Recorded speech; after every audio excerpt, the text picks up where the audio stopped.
Okay, and there is my cue. We still got some folks joining us, but I think we can start diving in here on our very important subject today, one that has really become the hallmark of visiting Israel in the last year, which is volunteering while visiting Israel and working that into your itineraries as tourism recovers. So uh, moving on into introductions, my name is Chad Martin. I'm the director of the Northeast for the Israel Ministry of Tourism. Many of you have met me already. I see a lot of familiar names on here. I've worked in Israeli tourism for going on about 19 years. I'm getting close to 20, may as well just say it. But it is my passion to get people to go to Israel, and I'm very lucky to work in the Northeast region and represent the country here. And of course, we have our wonderful guest, Dana Talmi, I believe also founder and executive director of YAHEL Israel, an organization that plans volunteer opportunities all over the country of all walks and different types. So we're very lucky to have her with us and talk about this important subject. So jumping on in, of course, I want to give you some updates. What's different, what is also unfortunately the same, and where we are right now with tourism to Israel. So we're, of course, 1+ year, well over a year since October the 7th. We do tragically have 100 hostages. I'm sorry to say that that number has now become 98 as of this morning, when they found Yusuf and Yusuf and Hamza al-Ziyad in Gaza this morning. So we're now at 98, but there are also some glimmerings of hope. We have a ceasefire in the northern border, and we also have ongoing negotiations that are showing some progress. A lot of us are in a I'll believe it when I see it scenario, but they do show signs as of right now. And also we need to remember that tourism has truly been the source of hope in the last year with the amount of people that have come since 10/7. You know, starting in November of last year, we saw a resounding number of Americans, well over 70% of them, returnee tourists, people that had come to Israel, made a bond with the country, and then come back in the middle of a war to pitch in, to volunteer, to visit, to give people a little hug, to hear their story, and to bear witness. And likewise, at the Ministry of Tourism, I remind people, because it's not a story many people know, but our headquarters converted into a logistical center to help Israelis find homes in hotels and elsewhere. And all of our staff went into an operation room, which you see here on those two upper right-hand corner slides, and they just started finding ways to get people to places, talking directly to families. It was at once both tragic and inspiring for them to find a way to give back. At one point, we had 50,000 of our 58,000 hotel rooms filled with evacuees, largely from Israel's north, but also the south and other parts of the country. And I also have to recognize that we've made progress since then. We have under 13,000 now staying in hotels. It means our hotels are now able to prepare themselves to welcome tourists again. Also, many in the north are returning to their homes, putting the pieces back together, and you might hear a little bit about the volunteering up there and how we can be a part of that when you're visiting Israel. And you know, so it's at once a story of tragedy and inspiration, which has so often been the case in the last year. Our industry pitched in, and travelers came. Like I said, unprecedented voluntourism. About 35% of our normal tourism is coming to Israel, and that's with one airline flying at 99% capacity. For those that don't know airline speak, an airline is doing phenomenal at 85%. There's literally not a seat to be had. A flight can't be canceled. And that's on our legacy carrier, our national carrier, El Al. So these are the numbers we're looking at. I always say this looks a little bit like a COVID chart comparing last year to this year, but with a really important distinction in that it never even comes close to zero. At no point have we had no tourists coming to Israel. In fact, at every point, we've had as many tourists as possible because we don't always have flights to bring more. And I think that's a really important indicator for the type of recovery we're looking at. I think it's a really important indicator of the power of travel, considering how many people that have come to Israel are previous tourists in Israel that made a bond and wanted to show support and come back. So now looking into the recovery, I have to say that with the ceasefire in the north and day-to-day in Israel, largely, we are right now at the very beginning of the recovery of mainstream tourism to Israel. That is to say, getting on a trip, joining a group, going with your synagogue or church or with your family. It's not that we haven't had any of that in the last year, but we've had a lot of different types of people coming because of different types of connections to Israel. That mainstream tourism that many of you sell, we see now as the time that it's going to really start to book towards the future. And if you're asking me what that might look like, I actually, in the beginning, didn't know if we were looking at more of a prolonged recovery like we had starting in 2004, going up to 2008, or from a 2014 to 2015, which was an 11-month recovery we had the last time we had any type of conflict. I'm sorry to talk about these things so frankly, but this is the world we live in. And the last time we had this type of duress, we had a 100% recovery essentially in less than a year. It's a minimal difference between 2014 and 2015 on this chart that you see. And the reason that I believe this is more likely the scenario is A, the amount of demand that we've seen from tourists wanting to travel to Israel, the amount of complaints that there aren't flights, the pressure on the airlines as well. We do believe that in the next few months, we will get the US legacy carriers. They're considering it at the moment, is as much as I can say from our off the record conversations. But then also the existing travel market. It's a strong travel market right now, whereas 2004 to 2008, we had a recession right in the middle of it and a number of other headwinds. If we can get to the other side of this, we could see tourism recover, maybe not quite as fast as it did after the pandemic, but not much slower. We really do think that it can have that type of V-shaped recovery, as we learned to call it. One of the key notes that is going to really be instrumental in doing that is getting clients past the security question. This has always been a question we've grappled with, and I always like to take just a second to talk to all of our advisors out there on how you might consider getting your clients considering coming to Israel, whether right now or planning for a year from now, which is in a lot of the cases with Christian market and others, what you'll be looking at.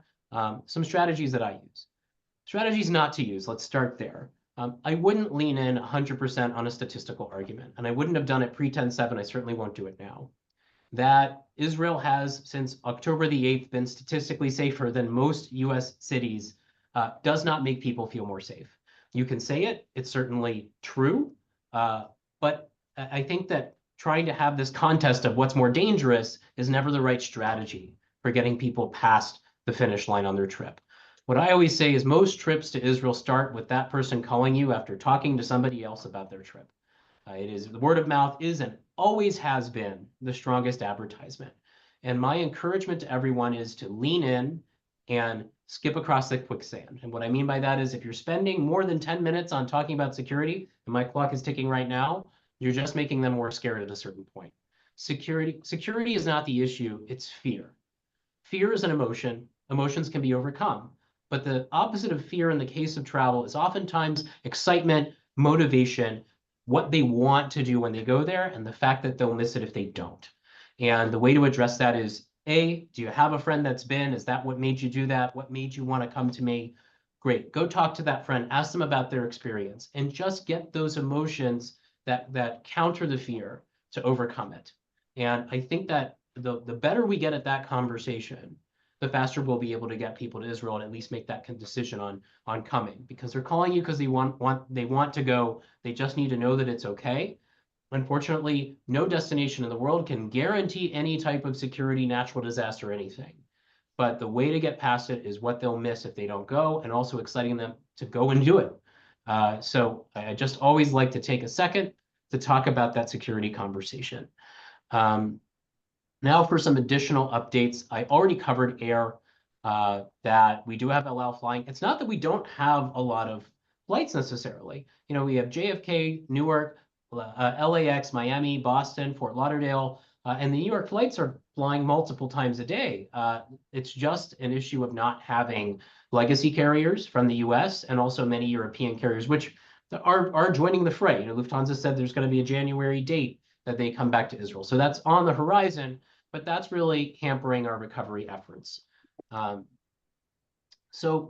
Also, we just recently made mandatory the ETA entry protocol. Essentially, yes, there's been some pushback from people about our visa waiver program, but the truth is once anyone's gone and gotten into Ben Gurion, our national airport, they've realized how much easier it is. I can't say the number of complaints we had in 2023 when tourism was doing very well about the difficulty of landing and not being able to get through security. This, you book it, you've got to get your application in 24 hours ahead or 48 hours ahead of time. But if you just book it, you go through the application, it's easy breezy once you land. So I know that for some clients that might be a challenge, but we've got a website, we've got a QR code that will send you. It is actually making life much easier while you're on your trip, just to take those few moments to put this application in before your trip. The timing is off, but a lot of this coincided with the US waiver policy for Israelis coming to the country. So that's part of why it's been rolled out. So now moving on to our topic of the day, many people are wondering, what is tourism going to look like in the next year in a post-10/7 world as people come back? And if I'm really laying out what we expect a lot of FIT travel, small group, and then maybe even bigger group as these things recover. But we do think that there's going to be a component that people want to connect. They want to connect with the society. They want to connect with Israelis themselves, and they want to feel like they've contributed something. I also want to say that the word voluntourism and volunteering has taken a negative component at times in the sustainability conversation and also among various interested parties in the cause of tourism. I want to say that we took a great deal of care in finding the right organization to come and present to you, but I'll also say that writ large, giving back in Israel has always been something that benefited the receiving party as much as the ones doing it. And we've never had this type of performative tourism where it's more for the tourist to feel good than it is to give back to the destination. And I think that will really ring true for all of you. I've also included a map here because what I understood from my conversation with Dana is that really there are opportunities to give back all over the country. So if you have travelers that are interested in a traditional itinerary, that a lot of times it's going Tel Aviv for a night or two, and up north for 2 nights, and then in Jerusalem for the remainder, anywhere from 3 to 5 nights, they can definitely find areas where they can give back. And they can do that whether it's giving a whole day, giving a partial day, or multiple partial days and weaving things in. So I just wanted to set that framework before I pass it over to my friend Dana. You know, we just kind of, I met Dana at a conference. We happened to sit down next to each other at the opening reception. And she just started talking about how she started as a tour guide of all things, and then worked her way into this life of coordinating volunteer over a long period of time. And I just knew I had to get her in front of the industry. And I'm really proud to introduce her now. Dana, thank you for joining us. I'm going to stop sharing my screen so you can jump on in. Great. Thank you so much, Chad. It's really interesting to hear your introduction, and I'm very happy to be here and share as much as I can in the time that we have, and talk a little bit about the work that we do. And yeah, let's get started. So I'll say, first of all, that my goal in the little time that we have together is to both tell you about the work that we do at YAHEL, and also kind of give you a little bit of the bigger picture of what's happening in Israel right now and how groups can get involved in work here in Israel. I want to finish at the end with talking a little bit about how this can be done well, because I've been in this world now over 20 years, really, both in Israel and outside of Israel, in this world of service learning. That's a terminology that I like to use, and I've seen how it can be done very well, and it can also be problematic. So I'm coming from a place of, let's think about the best way to incorporate volunteering into itineraries, and let's also make sure that it's done really well. So you can go ahead and move to the next slide. Thank you. I just thought it would be nice for us to set the tone for a second, maybe take a couple of seconds to read this quote because that's really what we are talking about today. And then you can move ahead. Thank you so much. All right, so I'll start with talking a bit about YAHEL. As Chad said before, I started as a tour guide, speak multiple languages, really was involved in the tourism industry, and then very quickly realized that I'm very much interested in the society around me and not just in the tourism. And never thought that I would start a nonprofit. That was really not on my to-do list. But I lived in the States actually for a while. I'm Israeli, mostly Israeli originally, and started working in an organization that did work in the developing world, American Jewish World Service, if people know that organization. And that was my introduction to this world of service learning. And I realized then that if it's done well, it can be so impactful. And as an Israeli, I felt that this needed to happen in Israel as well. So YAHEL was not born, on October 7th. YAHEL has been around for 15 years. I started the organization, and what we do is that we bring non-Israeli groups to Israel for service and social action programs. And really, our bottom line is twofold. So as I said before, it's about assisting local communities in Israel and really starting from the place of understanding what the needs are and how can we use volunteers authentically to help them. And then obviously also providing meaningful, immersive, and authentic experiences for people from around the world. I'll say one more thing. It's okay, you can move the slide, thank you. The reason that I started the organization is because I really believe in volunteering. And I think that volunteering is a tremendous tool to build community. It's a tremendous tool to build resiliency, and many, many other things. And one of the things I really saw after October 7th is how much people needed to volunteer, how much the volunteers needed to volunteer. And Chad started his remarks with talking a little bit about what the Ministry of Tourism did. I don't know how many of you know, but in the beginning of the war, 1 out of every 2 Israelis was volunteering. 50% of the population was volunteering, and that is on top of people going to the military and so forth. Those are huge numbers, and I think it's not by chance. I think that people really felt the need when this happened to us, and in some ways we felt very passive, very helpless in this situation. Volunteering was one of the ways that Israelis felt that they could give back and be active. And I think that's a really important piece to remember, because the tourists that all of you work with have a similar feeling. And that's what I have felt since October 7th, that people that are coming here have a tremendous need to give back. It seems strange to them to come to Israel now and not volunteer. And so that's kind of what we have seen since October 7th.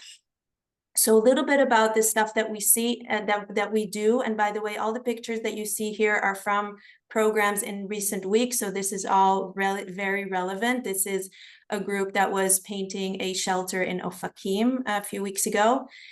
So we do several different things. We run a fellowship that's 9 months long. That's a fellowship for folks 22 to 30 years old. We have programs with new immigrants, 3-month programs in Haifa. We have mid-length programs, depending when there is a war or not a war, but academic programs and other programs. We do shorter programs, 7 to 10 days, and then we do service learning days, which is a lot of what we'll talk about today, which are half or full days.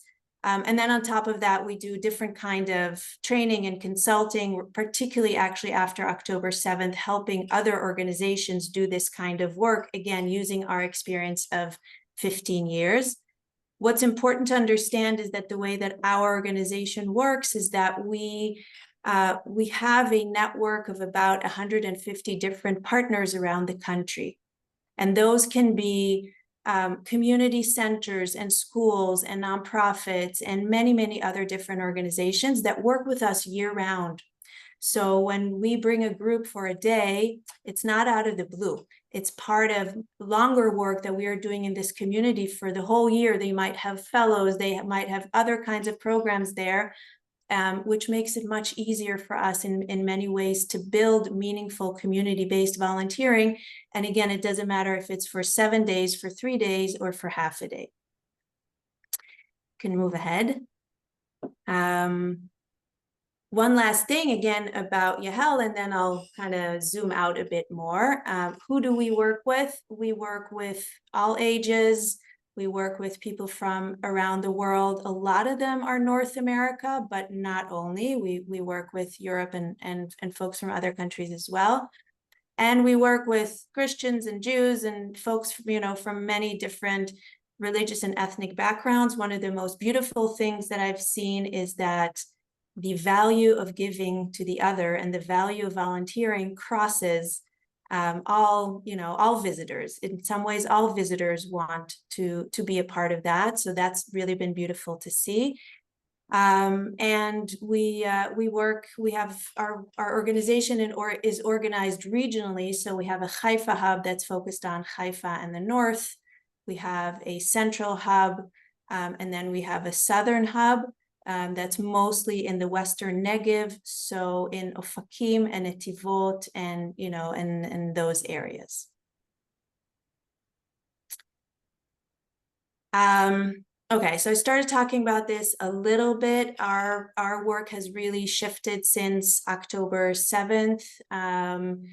We had volunteers here. Some of them we sent home when the war really started, but then slowly we started bringing people back and actually had a tremendous increase. So if in 2023 we had 900 volunteers, in 24 it's over 2,000. So we've more than doubled what we have been working with. And as I said before, we've noticed several things, or I've noticed several things since the beginning of the war. I've noticed there might be less people that are coming to Israel, but almost everyone who does come to Israel wants to volunteer. They feel that it's a way to show solidarity. And as I spoke about before, it builds resilience. It's almost like it's a need to feel that strength, to feel that you're doing something. And I've spoken to so many volunteers. There's an emotional need, there is a physical need, there's a spiritual need, there's really, a tremendous need on the end of the volunteers.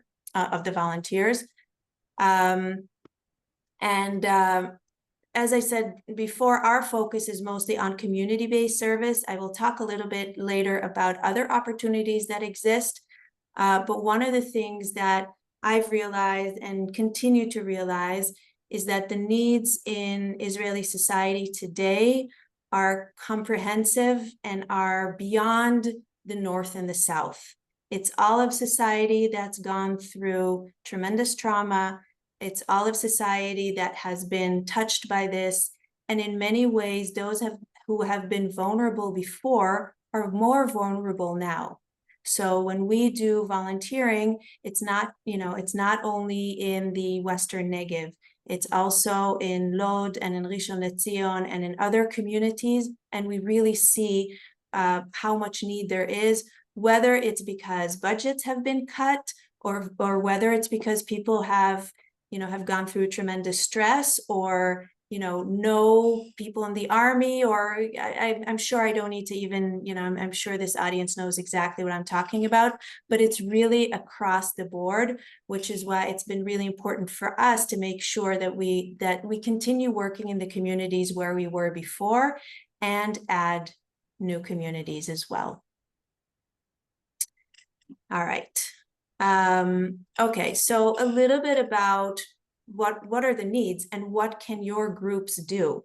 One of the important things for us to remember is that we are mostly talking about non-Hebrew speakers and non-professional short-term volunteers. So we need to set expectations based on that.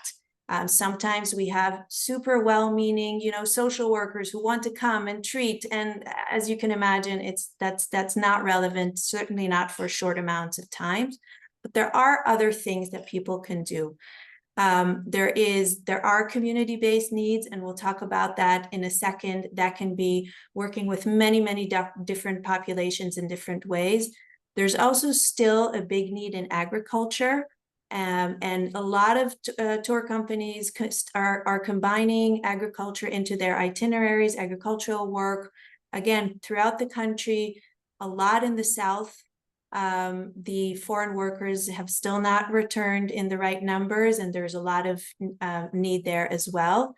As an Israeli, I can tell you that I really hope that this will be solved soon, because having groups replace professional workers is not what we want. It's not sustainable, but for now, it's certainly very helpful.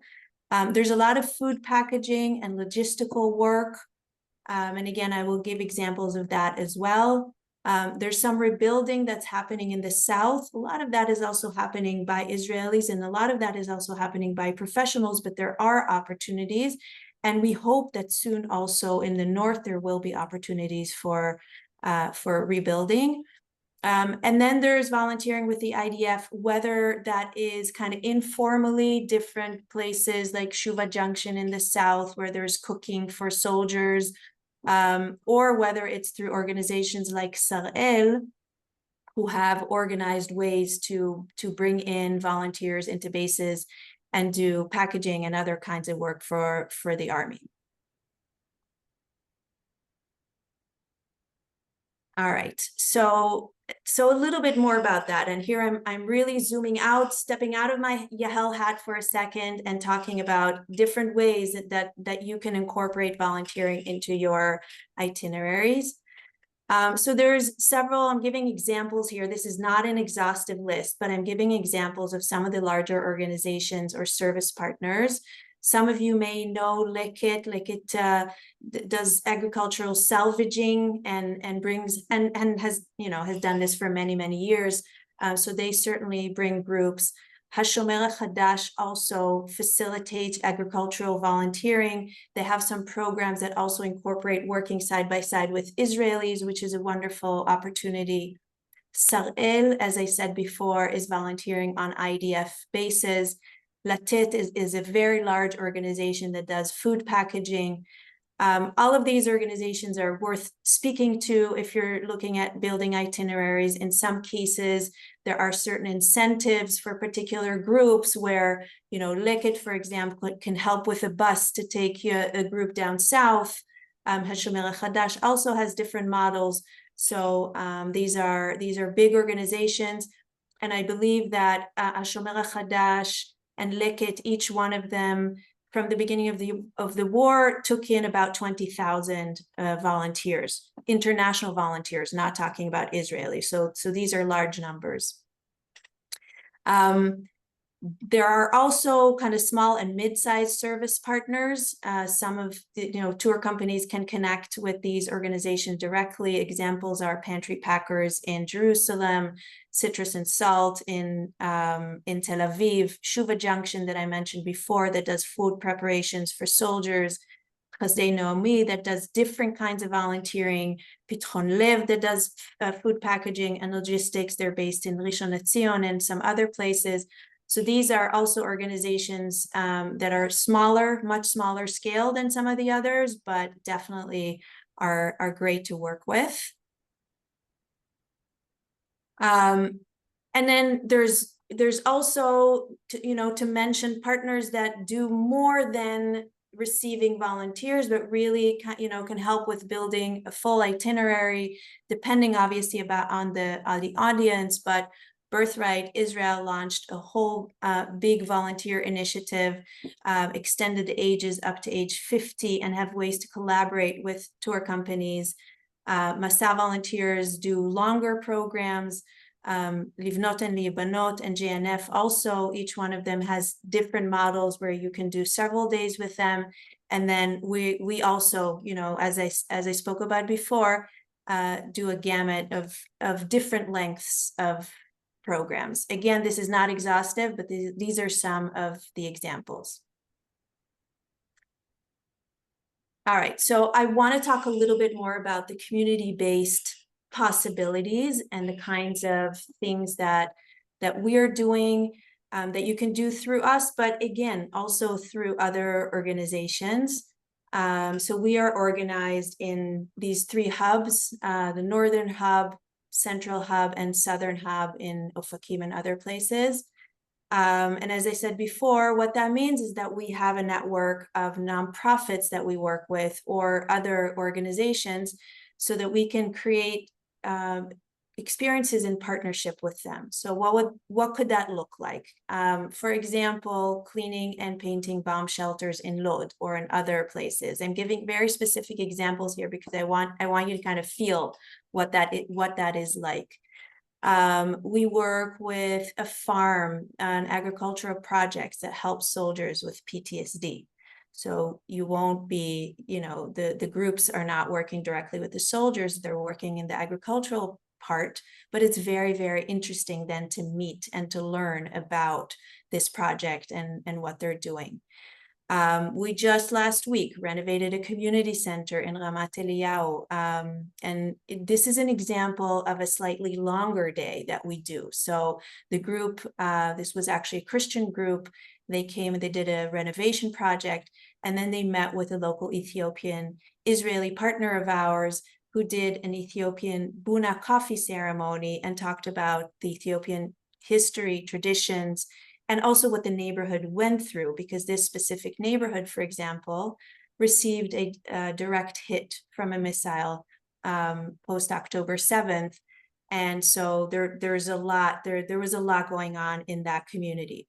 The idea here being that you come and you do the volunteer work, you do it alongside locals and you learn more about Israel. And you also hear the story, but you also meet the people. So unlike some of the other, again, like agricultural work is great and important, but it's less kind of immersed and less community-based. Here you really are interacting with the community. Another example is packaging food for needy families in Ofakim, learning about the events of October 7th, taking a tour, meeting with folks, talking about resiliency efforts in those areas. So again, that would be a full day. Depending on the type of groups, we sometimes run activity fairs at summer camps or at schools where we bring a set, like a kit essentially of different stations, and our volunteers come and run those activities. Many of the schools that we work with are very under-resourced, and for them to receive an activity like this is fantastic. And for the volunteers, it's a lot of fun. It's really, really fun and engaging, and I'm sure you can imagine that. We have done projects of food packaging in Bedouin villages in the South, and again, it's an incredible opportunity to learn about their community, to learn about their experiences post-October 7th. Depends on the group, for some groups that's a good fit, for others less. These are just examples, but and we work in many, many different communities around the country. But it's very much kind of answering whatever the need is in that moment and in that community. So this is my last slide, and then I really would love to open it up for conversations. But as I started for questions, but as I started at the beginning, it's not just about what we do, it's also about how we do it. And so one of the things that I really want to encourage people is to think about how they build this into their itinerary, and really starting from understanding the need on the ground.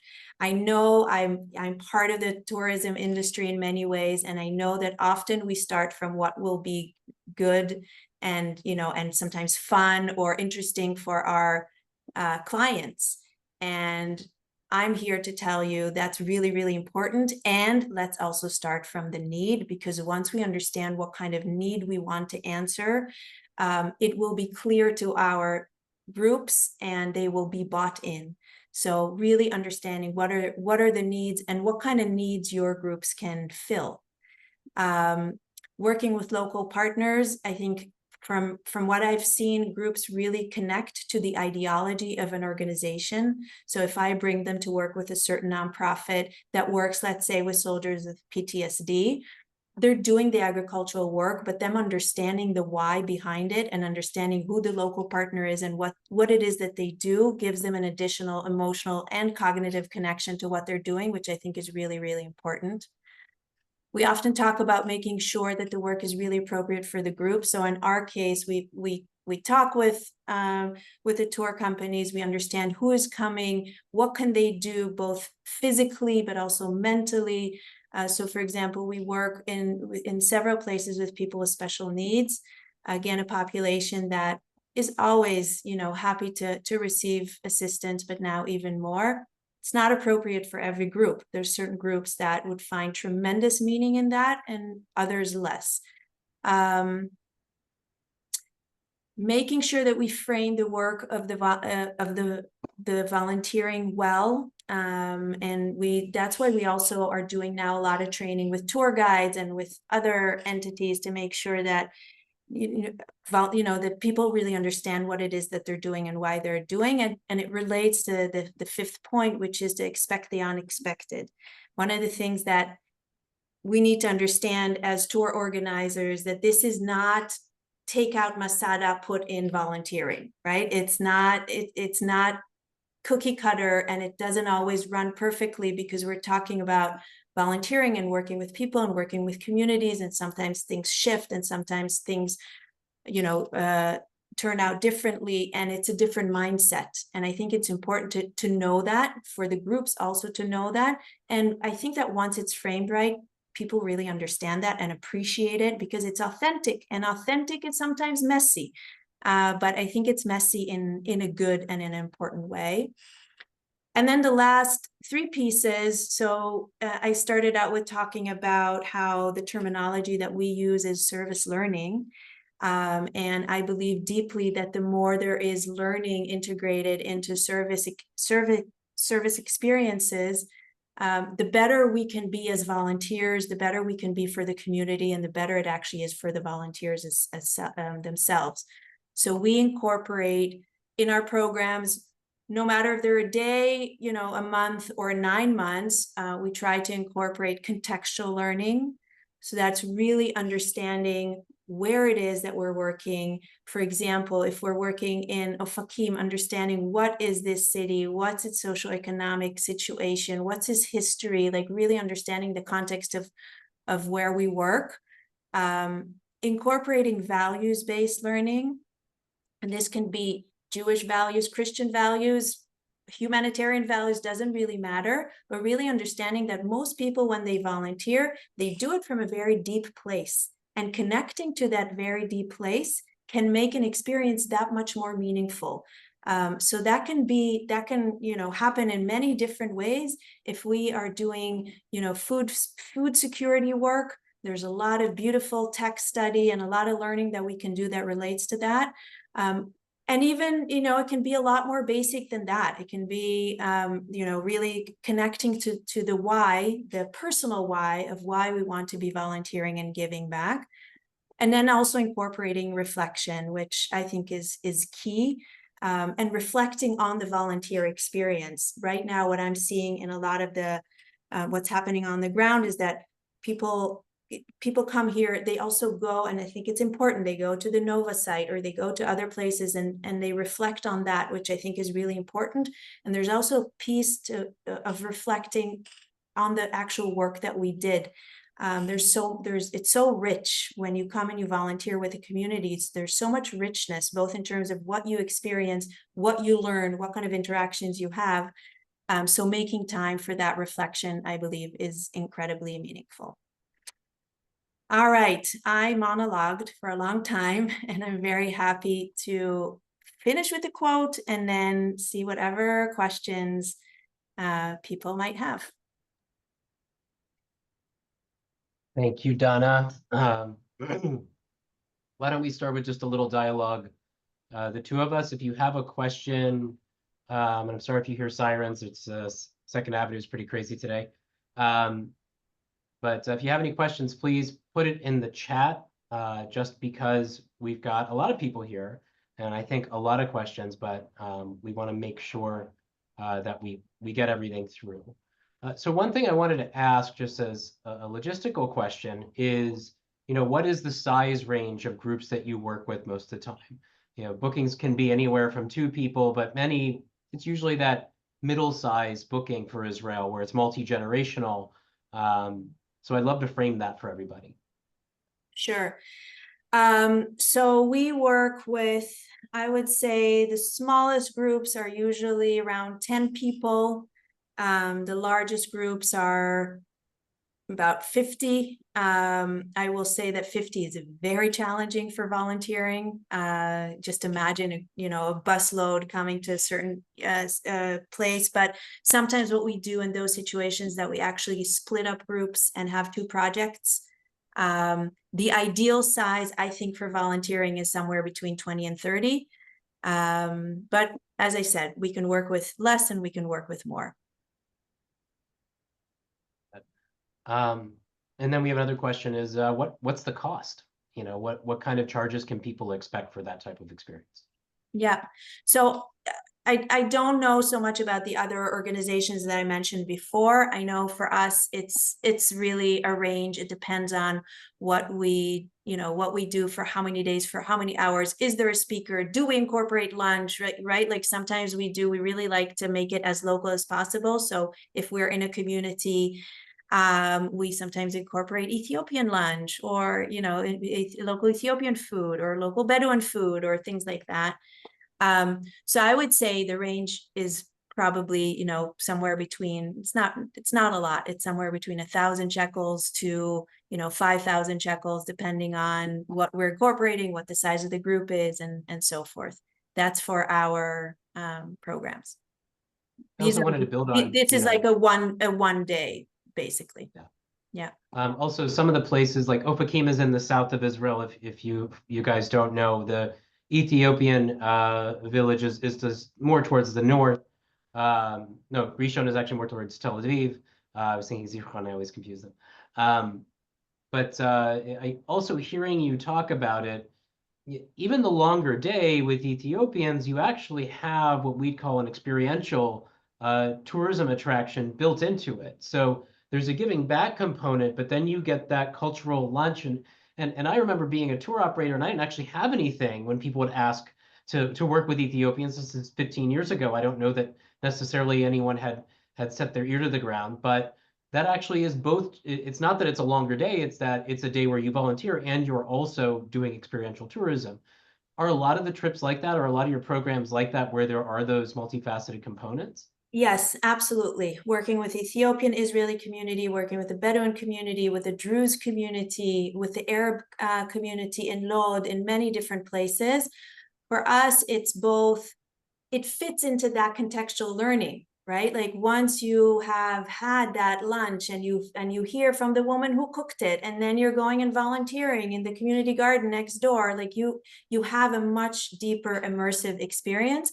And to be honest, I love giving the business to our local partners, or to, you know, locals there. A lot of times, a lot of the tourist dollars stay in Tel Aviv or in Jerusalem. And I love it when the tourist dollars go to Ofakim, or to, you know, or Netivot, or some of these other places. So for us, that's like another way in which we support these communities. I had a lot of questions, but you answered a lot of them in your presentation. So um, do you think there's a way to add a volunteer? Let's say that it's a regular tourist, and a lot of these questions are along the lines that I'm seeing here in the chat box of what I'm going to ask. Do you think there's a way to add a volunteer component every day, or do you think that for the average tourist that it should just sort of be, you know, 1 day or 2 days? How do you think you find the right rubric for that? Yeah. Look, in some ways, you're not asking the right person, because what I would tell you is for as many days as you can, right? And for as much as you can. I think it depends on the group, and people here who are building itineraries and know their groups, they know what they're looking for. We when we work with different groups, sometimes they do multiple days with us. So they might do a day with us in the north, and then do some tourism, and then meet us again in the south. We actually just had that this week. And then they, you know, they see us in a couple of places, and they really get into the groove, into the routine. I try and encourage, when people have slightly longer trips, to be in a community for 2 days, you know, and just do it consecutively, and then dig it in a little bit deeper.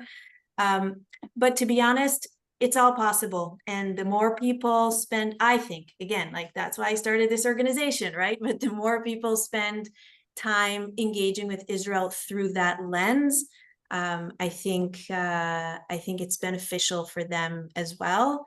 And it can be incorporated. It can be together with. It doesn't need to be instead of, but it can be together. For example, we do a lot of work in Haifa. Haifa, I think, is a tremendous tourist jewel. It's so beautiful and it's so interesting and it's so diverse. So, there can be a morning volunteer component and kind of a community-based, let's say, lunch, and then going to the Baha'i Gardens, right? Or like walking and seeing the beautiful view, or going to one of the churches. So there can be a combination of tourism. What I'm seeing from groups is that it feels to them, and rightfully so, like this is like a little bit of a unique thing that they do. It's like it's off the beaten path. It's not what everyone does, and unfortunately, there's enough need in this country for that to go, quite broadly, right? So people can have those opportunities in a lot of different places and feel like what they're doing is meaningful and different. Yeah, and in the case of Haifa, it actually doesn't get a lot of love as an attraction for tourists, because I think in Israel so much is site-based, right? And in Haifa, it's really the most mixed city in Israel, but it's kind of like, how do I experience that? Like high-tech tourism in Tel Aviv. Okay, what am I gonna do? Watch somebody work at Google? It's like that kind of a thing where maybe it is the volunteer experience itself that makes it that tourist attraction, almost leading that experience. So I think that's really interesting in that case. We had some questions about individuals, which you and I have talked about is a little bit more of a challenge, and organizations that can do it. I believe that Leket does have some opportunities available, or there's also people can reach out to their tour operator to find those individually or join a group that's existing.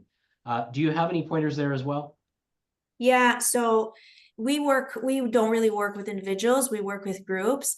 There is a fantastic Facebook group called Swords of Iron Volunteering, something like that. You can look it up. They now have, I think, I think at like 50,000 people in that group. And they are constantly posting opportunities for individuals to join different things.